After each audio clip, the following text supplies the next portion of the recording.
before kids can talk, before they can walk, before they can do any of that, they're hearing and they're receiving and responding to music. So true. So if you take that transcends language, that transcends learning styles. When you get older, that's a little different, but at that very young age.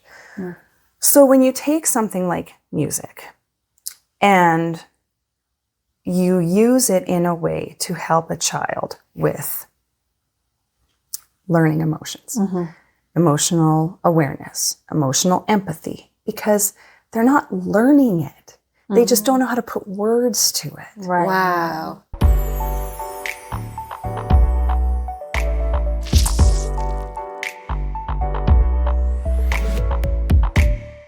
Welcome back to another episode of Smashed Oranges. Today we have our guest Nikkie with us. Nikkie has over 30 years of experience in childhood fine arts programming. So welcome, Nikkie. Thank you. I'm Thank happy you to for be coming. here. Oh, this is exciting. Yeah. So Nikkie, what are you currently doing right now? And then we'll kind of like jump back to the beginning of how we got here. So currently I have started my own fine arts program for specifically mostly 2 to 4 year olds right now.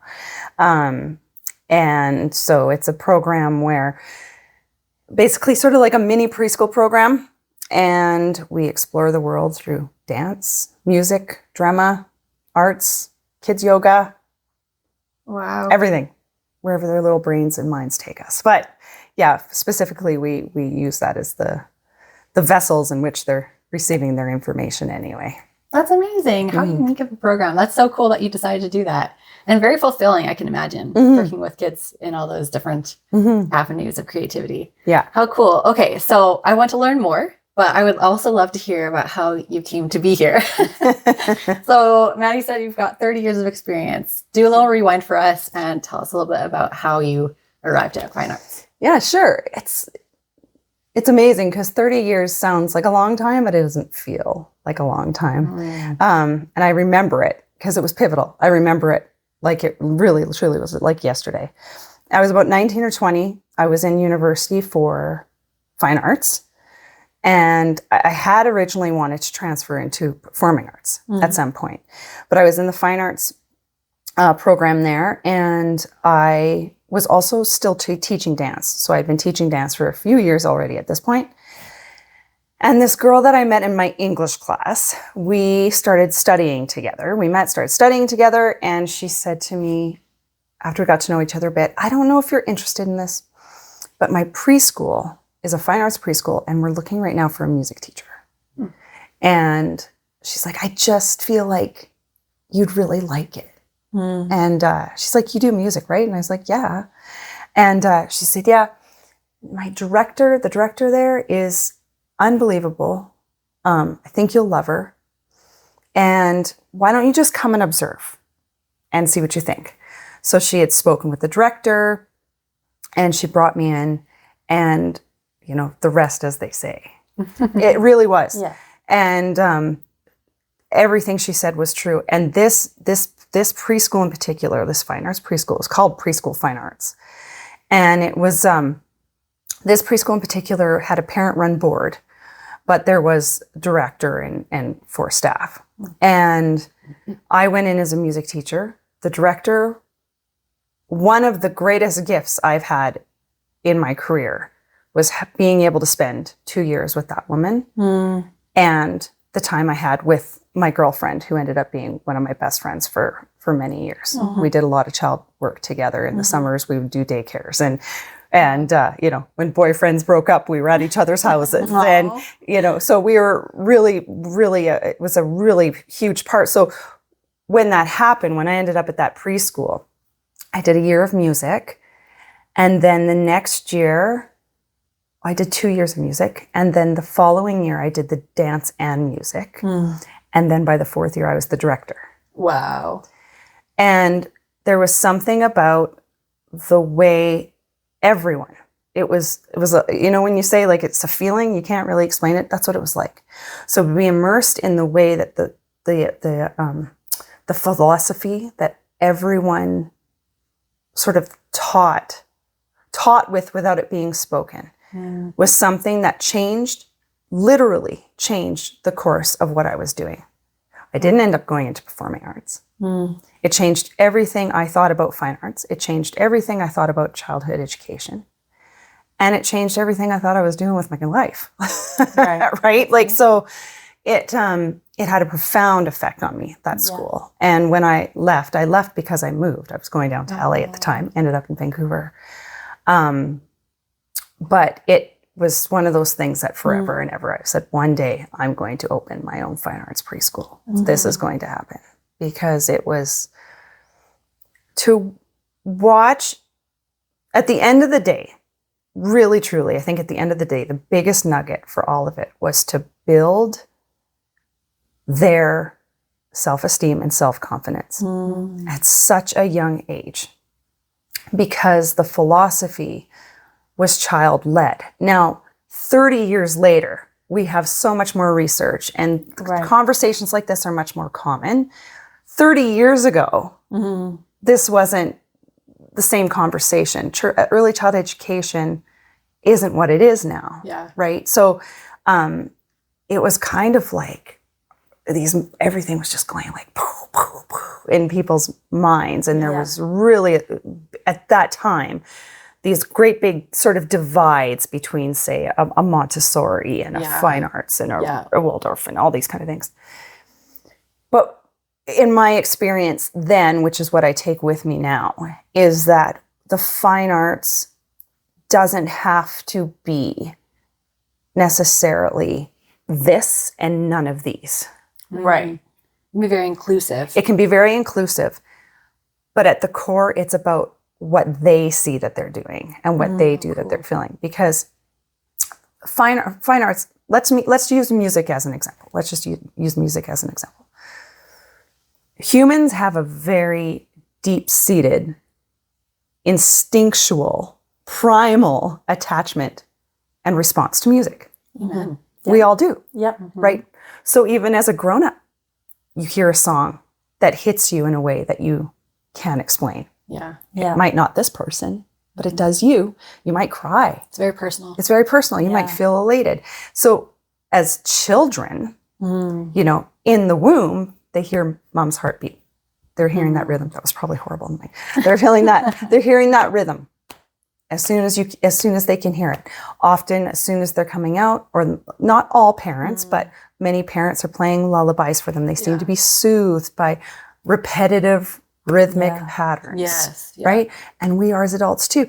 But we go like this. We start here, and then we get busy in our lives, and we have all of this, and then we have to relearn how to get rid of those distractions and come back to a place where we're like mindful and listening to music, right? So we have to relearn that. Whereas children, they don't have any of that. Right. So they respond to that at the most deepest open level. And there's studies that show that babies and children, like from a really young age, for example, can notice the difference and feel the difference between happy and sad tones in music. And happy and sad feelings in music, right? So before kids can talk, before they can walk, before they can do any of that, they're hearing and they're receiving and responding to music. So true. So if you take that transcends language, that transcends learning styles. When you get older, that's a little different, but you know, at that very young age. So when you take something like music and you use it in a way to help a child with learning emotions, emotional awareness, emotional empathy, because they're not learning it. They just don't know how to put words to it. Right. Wow. Right? Yeah. So the music helps guide that. And as educators, we know how to bring those points to the surface for them, right? In the music and in what they're doing and have those conversations. It helps them with awareness, with their peers, with their caregivers. So it's a way to be able to carry the information to any child. It's not about them having to be artistic. It's not about them having to be, all children love structures and boundaries, but some children respond really well to, say, like a Montessori type environment. But it doesn't mean that a fine arts environment can't be structured. Right. So it's about, as the educator, what is the tool that works for you to be able to encourage these things? And then if you look at, say, art, right? You two have children, right? And it's going to happen more and more. You've worked with kids. The child comes in with a glob of yarn, right? Yeah. And says, look at my cat. Yeah. Right? Look at my cat. This is a cat. And so the philosophies that, I learned, and the things that we had learned in the environment way back when, 30 years ago in that wonderful preschool, we had no pictures of anything on the wall that was like from a magazine or from a book. Okay. And everything that was up on the wall was stuff that they had created. Oh, cool. So we had a wall of, let's say, of cats. And it might just look like a wall of blobs of yarn. So cute. But that child will be able to go up to their blob of yarn and tell you exactly, where the tail is and where the eye is. And, because, and to celebrate that instead of, I'm not saying people do this, but just to give you an example. Yeah. To celebrate, that cat is amazing. You worked so hard on that cat. And I love the color you chose for that cat. Instead of, that is so close. Look at see the tail on this cat too. Like, instead of doing a comparison thing, so that they don't at a really early age start going, well, mine doesn't look like that. Oh, that's fascinating that even so young that they will be able to tune into that. Yeah. And it just doesn't give them the opportunity to do that. So there's going to be a time really quickly, and as it should be, where they will start learning what things, the imagination is a wonderful tool for them. Yeah.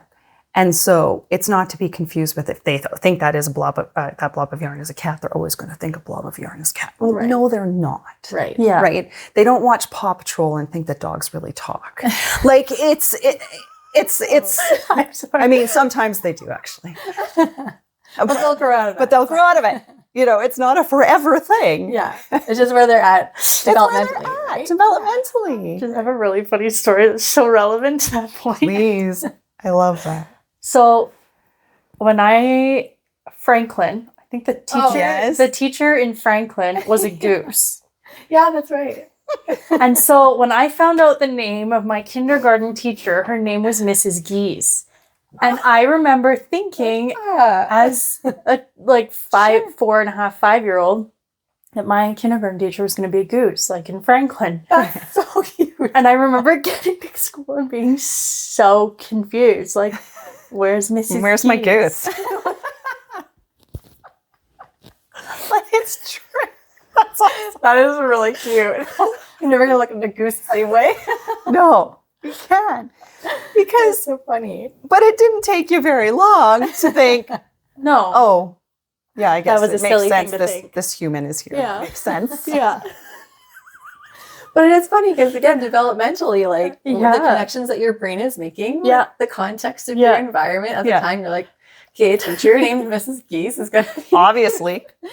So it's so funny because I would have never thought that so young, they'd start to be thinking like, oh, what I've made is different than what somebody else has made, and it's not the same. Yeah, and every child's different, Mm-hmm. right? Like every child's different. But the thought and the idea is, at that age, let them have what is coming out of them, whether it's artistically or, mostly artistically, but creatively, their thoughts, how they connect dots between things. Yeah. Be encouraged so that they feel that empowerment and that sense of self-esteem building at such a young age, so that when they do get to the age where, our five goes this way, or, and they start getting into the ABCs and maybe they're not understanding it the same way, all the things that are going to happen, deep down, they don't question that's how they think or see the world is wrong, right? Yeah. It's valuable. How you perceive things is valuable. And so that when you start having to face, like really learn the differences and all those kind of things and the realities of what education's going to have for you, or the arts, if you get into performing arts, what's right and what's, what your strengths are and what your weaknesses are, that you've helped instill a little bit of a sense of nothing's wrong with you. Right. You can receive feedback. You can receive feedback related to how like your value, your worth. Exactly. Interesting. Have you found, just as you were speaking, I was thinking about how much of a relinquishment of control that is for a parent, right? Because I feel like that's super good when point, I was starting to learn more about childhood development in terms of like, how to not control your child in the sense of, you're not trying to tell them what's wrong or right all the time, right? I remember just thinking, that's going to be really hard for me.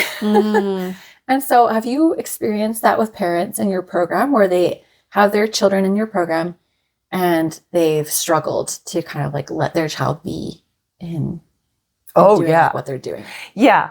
But with that said, it's very different to be a parent than it is an educator. Right. Like your perspective's a little bit different. Right. And being both. Yeah. Right. And the way I was as an educator before I was a parent, as compared to now after having children, is different too. All of your experiences go together. But as an educator, when you're in that controlled environment, and the whole point of a certain exercise is to let them have the freedom to create, or let them have that, is different than like a parenting boundary or even boundaries in the classroom. Right. Yes. Because your end point is going to look different. Right. Like the purpose of what you're doing. Yeah. And, there's times even in my own life with my own children where I do things as a parent and I think to myself, I would never do this at the school. Like I would have much more patience, or I would have, you know what I mean? Because different skills go into play. Of course. However, with that said, I also, so here's an example. I had a mom in one of my programs, and especially when they're so little, we will work with them to work with separation anxiety. And I think that's important for both the child and the parent. Absolutely. I had a really hard time with my first child. So I have all the empathy in the world about it. I remember in my gut what it felt like to try and leave my child when she was having a hard time. I couldn't do it. So I really do understand it. But I also know, because of the 30 years of doing it, that once you get over that hump, the world opens up. Right. Oh, absolutely. The world opens up. Yeah. So I had a mom who was really having a hard time, and we continued to work, and the child was continuing to work too. But after a few weeks, then the child's used to being mom there. So there's a bit of a difference, right? So once you're used to being mom there, that's different than sort of going through the anticipation of having to say goodbye and not liking that. Right. And now you're just used to them there. So the person you go to for support, the person you go to for assistance, the person you act different with mom than you do with a caregiver. 100%. Right? So the emotion, and that's just the way it is. Yeah. So, but she really was, he couldn't go for a sip of water without her being like, do you need water? Right? Do you need this? Yeah. Whereas in a school environment, and it's still little. Yeah. We'll help them. We'll help them if they need it, of course. And we'll start working with words to say, help please. Or do you want to pick it up? You pick it up. Help, please. We'll work with them, depending on whatever age they are, right? Of course. Age appropriate, but assistance. But this child couldn't have anything happening without mom being right there. She had a really hard time seeing him, and it wouldn't even be like necessarily a struggle, but she wanted to make sure he was comfortable with everything, to the point where it was like she wasn't giving him any space. And was really hard for her, but I understood it. Mm-hmm. So we just would continue to talk, and we would email back and forth, and I'd say, how about we try this, and how about we try this? And, finally we got there. And I said, Amazing. the hardest part is tears are normal. And for me, I'm a big communicator. So I'm always That's like, super if important. your child does not calm down in a proper amount of time, or I can tell they're really struggling, I'll call you back and we'll try it again next week. Yeah. Right. And we'll give it another shot. Oh, that's so great as a parent to hear that. There's people out there who are like willing to take the time and steps with you. Yeah. That's amazing. I want it to be a positive place for the student. Yeah. And I want it to be a comforting place for the parent, trusting environment for the parent. Mm-hmm. And because then the times that happen where if you get over that hump, what starts to happen is the child starts to become very proud of themselves. Oh, they blossom. Oh, that's amazing. And it's now their space. Yeah. It's their space. Wow. And they get past the hump. And then the more that happens, the less time the tears are there. Right. And then and the more trusting the parent comes in the environment to know that if something is wrong or if there are tears, they start to feel a little bit calmer in having to walk away. Right. Mm-hmm. Because I know they can trust the child and the environment, and the child will eventually calm down. Yep. That's so great. Yeah. So you have to find, let's be real here. At the end of the day, if your child is loved and fed, clean sometimes, right? We try. Clean on occasion, and clothed, they're fine. They're awesome. Yeah. You're awesome parents. You're doing a great job. So all of the other things are just things that work for you in exploring and work for you and your family, work for you and your child. But learning how to be a parent and going through those steps, nobody's done it before, right? Like when you have that first child or when you have your children, you'll never have them at that age again. Yeah. So I feel that it is helpful as an educator to let the parents know that I'm trying to honor their feelings in it as well, because it is hard. That's incredible. So when you're speaking about a parent that's having a difficult time with that, and I try to work with them to because she finally she saw it. She started to see it. She started to see, I see now how I'm holding him back. I see now how he's coming to me. That's amazing.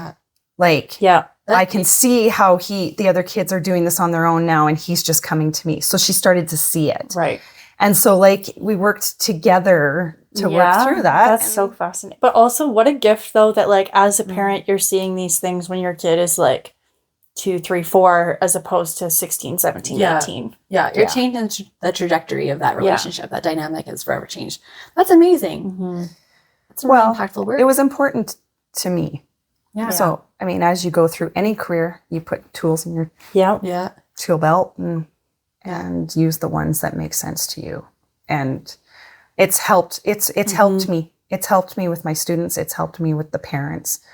And then that way also, if there is something I'm concerned about, behaviorally, developmentally, or we've been having some problems, if you've built that relationship, then when you have the conversation with the parent, they know where you're coming from with it. They know you're coming from the best place, the caring place. And that's what I want. That's what I wanted as a parent. Yeah. So it's just in a weird way, it made me more excited to get back to it. And I say get back to it because when I made a pact with myself that when my children were that age, I wouldn't work with children that age. Just smart. I took a hiatus. Yeah. I wanted my kids to be that age as a parent and not be comparing them to any other children. Yeah. And then when they were kind of past that, then I went back to that age group. Very cool. So and having had your firsthand experience now, I bet that gave you a lot of tools itself to be able to handle children differently. Differently. Again, it was more about understanding where the parents were coming from. A different perspective. Yeah. That makes a lot of sense. Yeah. Yeah. Interesting. So with that perspective in mind, Was there anything that you integrated into your own children's experiences, their own childhood, as you said you tried to like remove professional and motherhood, right? But of course those things are still married because that's still very important to you. Yeah. Created who you are. So did you implement anything professionally to your own children's experiences that you noticed maybe would have been helpful, or There's something called melodic intonation. Oh, okay. Okay. So it's used by everyone. It's not just a fine arts thing, but it's used a lot by educators, and, parenting coaches will talk a lot about it. And I think a lot of people do it without knowing, but it's adding melody into direction. Oh. So instead of saying like, okay, let's get our boots on. It's time for boots. It's boots time. Trust me, I definitely have those mornings. Yes. When you're a little short. Yeah. It's like, it's just the boots on. yeah. But if you add a tone to it, you'll get a much different response. Yes. from your kids, Yeah. right? And I, even with my older daughter, because she still responds to it, but I do it differently with her. That's so awesome. So, the younger ones will be like, time to get our boots on, boots on, boots on. Time to get, time to get our boots on. Let's go outside. It doesn't have to be a song. It can just be like, I want some cereal. Who hasn't done that, honestly? That's like my motto. You do it. A friend of mine had sent me a reel that basically said, when you're feeling really frustrated with your kids, just like sing your feelings instead. And I was trying to change Arden's diaper yesterday, and he's like trying to roll off the change table and throw the diaper everywhere. And I was getting so mad, and I caught myself like kind of like getting like sharp with him. Yeah. And then I was like, this is like, Arden's got a poopy diaper. Arden needs his bum changed right now. And then he like stopped and is like kind of started laughing at me instead of whining and trying to roll all over the place. And you're like trying to change your own perspective, like, fuck yeah. You're like, we're happy. I'm gonna. And again. And it does kind of shift your mood though too. It does. It does. Yeah, and again, there's music. Yeah. Right. That's so true. It's so integral. Oh, that's it just like switches the little thing. And so I started doing that at home even when my kids are going to, and now my daughter, my oldest one, is in grade 6. Wow. And I'll do it with her, but in a different way. Like I kind of make it like a different joke. I'll be like, your hair looks awesome. I'll just turn it into a goofy song. That's not so much a melodic intonation, but it just, and she just stops and she starts laughing. And then she's snapped out of her fuss about, her hair not working or whatever's happening. Right. And it's like turning your life into a musical. But so with the when they're little, having that little bit of, it has nothing to do with singing or knowing a song, just like putting away in 3, 2, 1, I'll help. 3, 2, 1, I'll help. Putting a book away or putting just a little bit of something is much different than, put it away. Yeah. Not that everybody responds like that. No, but that's kind of like the worldwide, especially like I was saying, when you're feeling short tempered or kind of at the end of your rope. I don't know anybody who doesn't just kind of revert back to just harsh tones. And so I think it takes a lot of practice to get back to that place where it's like, okay, I'm going to try to regulate myself enough to get into a bit of a sing song and way too door. We equate it to mommy's about to lose her mind. But it does work. It just stops you from going, psh. But it's a repair. It's a repair. Right? It's a repair for parents. Yeah. And so in an education setting, we're going to have our specific songs because children do love routine. And whether they like it or not, they do like boundaries. And so association. That's an association. So we have the same songs we use for our cleanup. We have the same songs we use for this. And because they rely on those anchors. But at home, you can add a note to anything you're saying, and it's just going to change the shift the focus a little bit. And actually, I was teaching like a teen lyrical class. Oh, cool. They were 13, 14, a dance class. And one of the little girls, not little, but one of the girls in that class knew that I taught these littles, and she had heard me teaching them before. And she wasn't moving.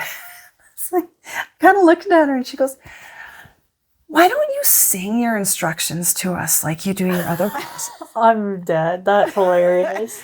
And I said, well, you're not 4, but I'm happy to. I have no problems with that. She's like, well, it doesn't mean we wouldn't like it. Oh. So then I said, all right, let's go. I got revved up and I was like, let's take it from the top. We're going to start all over. We're going to take it from the top. And she looked at me and she goes, yeah, I was wrong. Please don't do that anymore. Teens Trial are and so error. funny. No. Yeah. But she recognized that, but I even said to her, I said, the next time that you're feeling really frustrated and you feel like maybe you're not being heard and you have something to say you're not being heard, sing it. I said, sing it instead of say it. That's powerful. And see if, and she stopped. She goes, you're right. I would listen. I said, yep. So, it was neat. It was still a moment where she was like, oh, you're right. Because just sing it. So the flip side of that is that I try to incorporate at home is the emotional regulation stuff. So when I did my kids yoga training program, that one really, really sat with me and resonated with me as a parent too. How to take those tools. And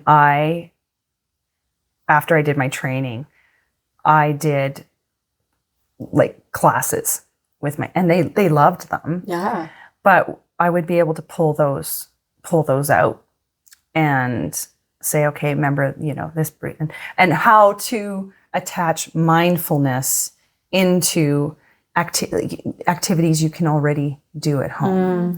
So, for example, my youngest daughter loves to move, and she's really active, and she will go, and she, as many children do, she has a hard time focusing on a task and staying on it. So we're always working with that. But if she gets a Lego, she can sit and barely take breaks to work on that Lego.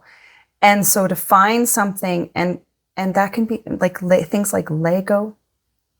Not all children love to sit for coloring, but if there's something they sit, even if it's an imaginary play and they're just focusing on something, that is a mindful activity. It's where they take all their focus and they're in the moment and all they're focused on is what's in front of them. And so learning how to see the mindfulness in what they're doing. Cleanup is another big one, and that's a struggle for all parents. Definitely a struggle with my younger one. But we started doing, okay, you're going to go upstairs, and because it was always like, it's too messy, I need help. That's normal. I need you to go upstairs. Here's this bin. You're going to find 5 things that fit in your hand. Put them in the bin. Okay. So she would be able to go 5 things, put them in the bin, put them in her thing. Okay, now you're going to find 5 things that are pink. She can go. So she can find a way to focus what she's doing, make it a manageable task. And the next thing you know, it's her room's done. Oh my gosh, that's even helpful for me. Yeah, I was just thinking. I'm like, log that away. Yeah. Genius. So that's stuff that I would do at the school, right? That I started doing it at home. Yeah. So interesting. Do you mind me taking a step back? I'm just really interested. You mentioned the children's yoga course. How is that different than an adult course? And how does that practice look different with kids versus adults? Like in the real world? Children's bodies are not in the same developmental place as an adult. Yes. So from a physical standpoint, they often shouldn't be doing the same sort of yoga practice as like an adult would be. Their bodies aren't developed to that extent. And the kids yoga training I did really resonated with me because it was about encouraging what they can do, not encouraging to get to a certain place. So if this is, we want to do a butterfly position, not going to get it very well, but if we want to do a butterfly position, but their butterfly is here. Right. And that's all they feel comfortable doing, or they're shy or whatever. Right. Great. You Great. put forth effort. But you put forth the effort, you're doing what you can do. You're still focusing in that place. So kids yoga is much more about, especially the younger ones, stories, songs, games, crafts, mindful crafts, and much less about the physicality of the pose. Interesting. So, still going through, we get them to do their ohms, for example. Cool. Ooh, that's cool. But they don't do ohm. They drive a race car. Oh, makes sense. Right. So you're hitting the register, like the notes. Hitting the register. We talk a lot about, say, for example, in the beginning, like the idea of for them to attach themselves, to imagine what makes sounds around you. Now imagine none of those sounds are happening. Like, what are you hearing? Right? There's no planes, there's no tablet, there's no, right. And depending on their age, you're going to get different answers. But, so bringing their awareness into what they're doing, into their body, what their body is capable of doing, and what your body is capable of doing is great. And so then we will go through sun salutations, what we call them, Some days we might be like a marching sun salutation, and another day it's a butterfly sun salutation. Right. Things that speak to them, and fun games. So one of my favorite games that I do a lot is called toga. We call it toga, and it's pom poms. Ooh. And they love this. You just throw the pom poms all over the floor, and then everybody has a bucket, and then they have to go around and pick up the pom-poms with their toes. Oh, that's fun. So That was cute. and if they're older, you have to pick up a different color each time. Right. So you pick it up and then you have to walk it back. It takes a lot of focus. So they're not worrying about anything else that's happening around them. They're just here. Little peace activities. We do little meditations. We do take trips into a secret forest where they talk about what makes them happy as they lay on their mat. Oh, that's sweet. Even my littlest ones, I had a 2-year-old the other day. She's laying on her mat. I said, sometimes when I'm really sad or I'm really mad, I just lay on my mat and I look up and I pretend and see what I can see in the sky. Sometimes I see a rainbow. I was going through it with them, and I said, what do you see in your sky? And this one 2-year-old told me a couple of times now she was starting to get hungry. And so they're going around this one going, I see a unicorn. Wow. What do you see? I see a bird. What do you see? Quinoa bar. she was so hungry. That's so cute. But she was focused on pretending to see it in the sky, but she was so hungry. She saw a quinoa bar. And this is what I love about working with that age group, is they just say the funniest things. too. But they all lay there with their scarves on their mats. Oh, that's adorable. And then we'll do a little peace meditation after with our hands, some kind of game. Sometimes it's an elevator. We push the elevator button. Go up the elevator. Ding. Go down the elevator. Oh, that's smart. What's on this floor? It's a monkey floor. Okay, let's go to the next floor. Wow, so much visualization. Lots of visualization. Yeah. Oh, that's so cool. Yeah. So I would say, back to what you asked earlier, like all of these kind of things are things that can be done at home, right? Yeah. It doesn't have to be a big, long session. It's just a child's feeling dysregulated and needs, and let's go sit down and paint our hands. That's another one I love. Here's our paintbrush. Okay, I'm going to paint my thumb first. Now my finger, I'm going to paint it red.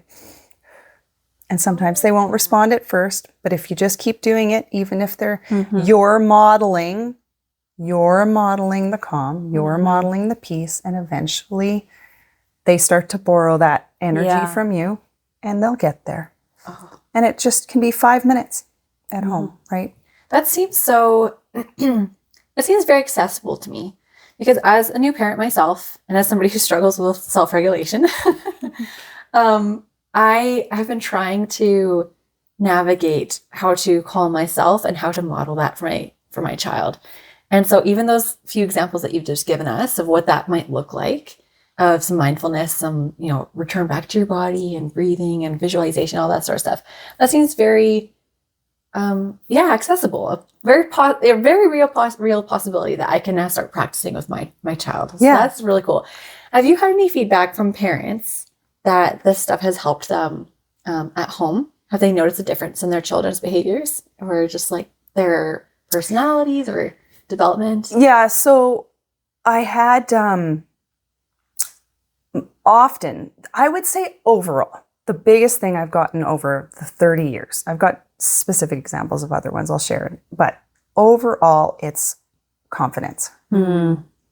We love that. Confidence, coming out of their shell, singing at home, just feeling just this overall sort of like, he just is trying things now, or like just lightness. a little bit of a lightness, because this obviously the social development aspect of it is really, really wonderful. And especially, now coming out of those awful, 2020 years. Years. The 2020 years. They were really impactful. And to really start being able to celebrate, being able to have that as part of an early young child's environment again, and take advantage of it as much as we can, because they do feed off of each other. Even in an environment.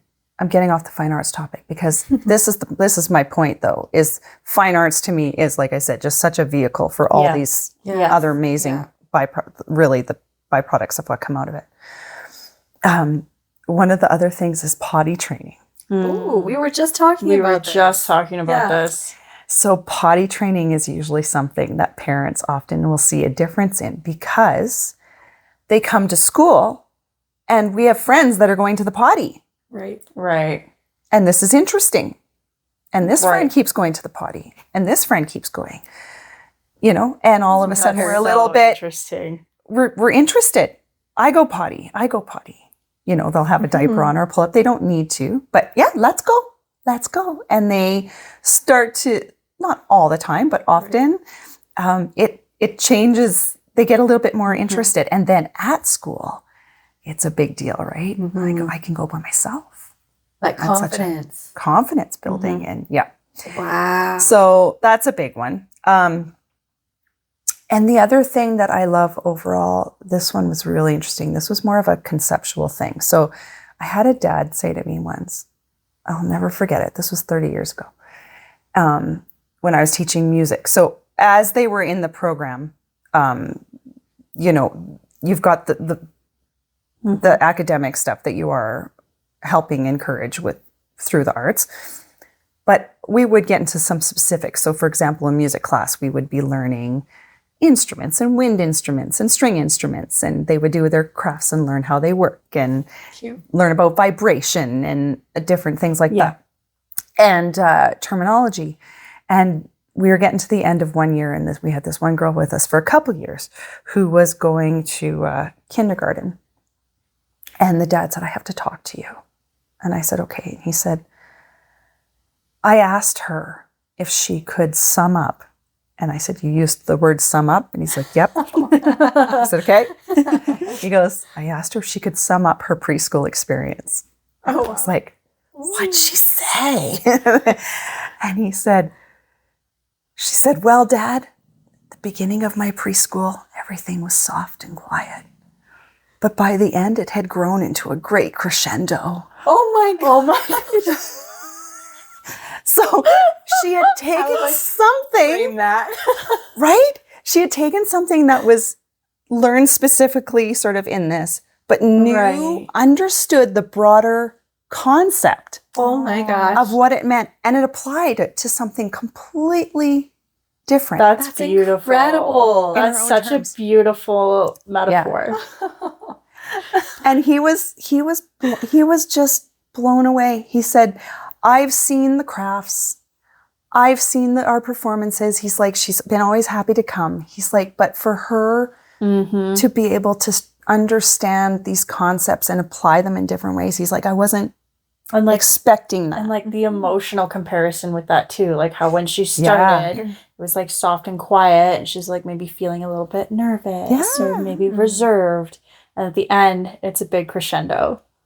That's epic. Yeah. Yeah. Do you know where that particular student ended up going in life? Because if this was 30 years ago, but I'd be so here's curious. the thing. I am starting that journey. And this is so funny. This has just been the last couple of weeks. I'll share this quick. So I have a photo album of my time at that preschool. Oh. Now, this is back in the days, like we didn't have phones. Right. And we weren't taking pictures and sending them to the parents. Right. It was click, click. Yeah. And so I have a photo album of a few times I had a camera at my school and had those photos developed, and I've carried it with me. So I look at these photos maybe once a year or when I'm in the photo albums or whatever. And I was going through it the other day, and I was just like, it was amazing me, I have to admit.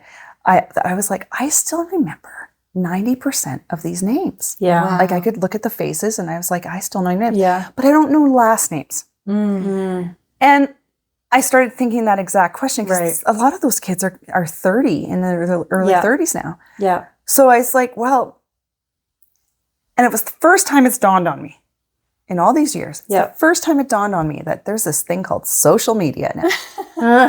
Time to go stalking. I thought, I wonder if this is inappropriate. But I couldn't remember last names, but there's this one boy who had such a unique first name. It would be like, say if someone's first name was McDonald. Right. Like you could tell it was like maybe a family name. Right. That was his first name. Anyway, I was like, if I put that name in and just put the city, I'm sure if he's around, it's going to come up because it's really unique. So anyway, sure enough, he did. I just was like, and then I felt I was like, that's it.